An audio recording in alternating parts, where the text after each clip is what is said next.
Most people lose about $50 every week without even realizing it. Not through a scam, not because of a bad investment, not because they don't earn enough. They lose it through something that feels completely normal. And over time, that small weekly mistake quietly becomes tens of thousands of dollars.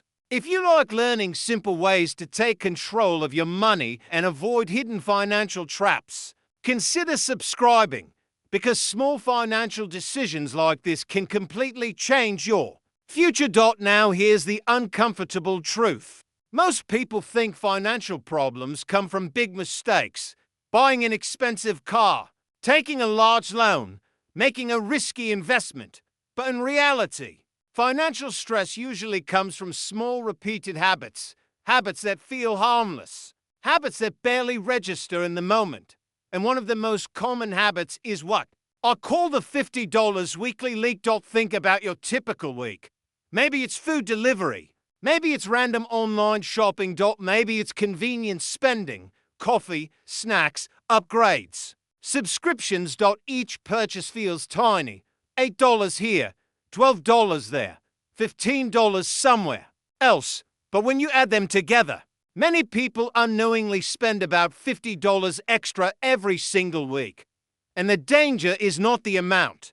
The danger is that it feels invisible. Now here's where things get interesting. $50 doesn't sound like much, but money is not about 1 week. Money is about patterns over time. If someone spends an extra $50 every week, that's about $2,600 every year.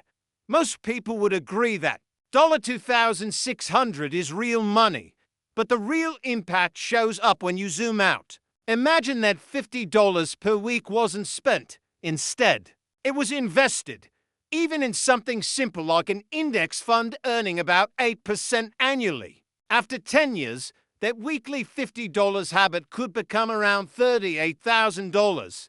After 20 years, it could grow to roughly $130,000.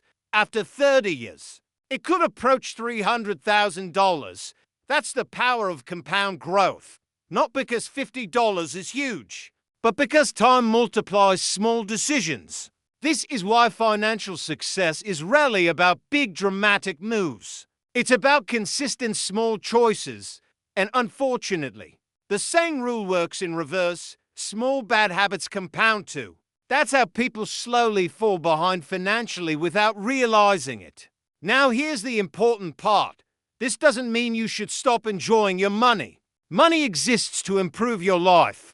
But the problem happens when spending becomes automatic and unconscious. Many people spend without asking a simple question. Is this purchase improving my life?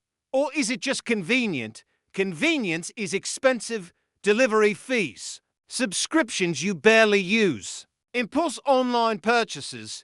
These things slowly drain money. And because each transaction is small, your brain ignores it.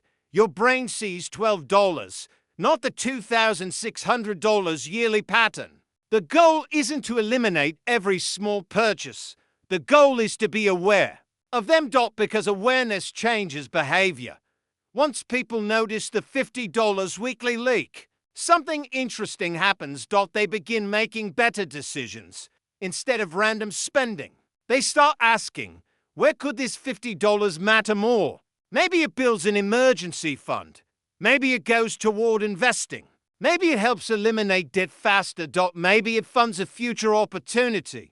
The difference between people who slowly build wealth and those who constantly struggle financially is rarely one big moment. It's hundreds of tiny decisions repeated week after week. And fixing the $50 mistake is one of the easiest places to start. Because once you control small money, you naturally become better at managing larger money. And that is where real financial progress begins.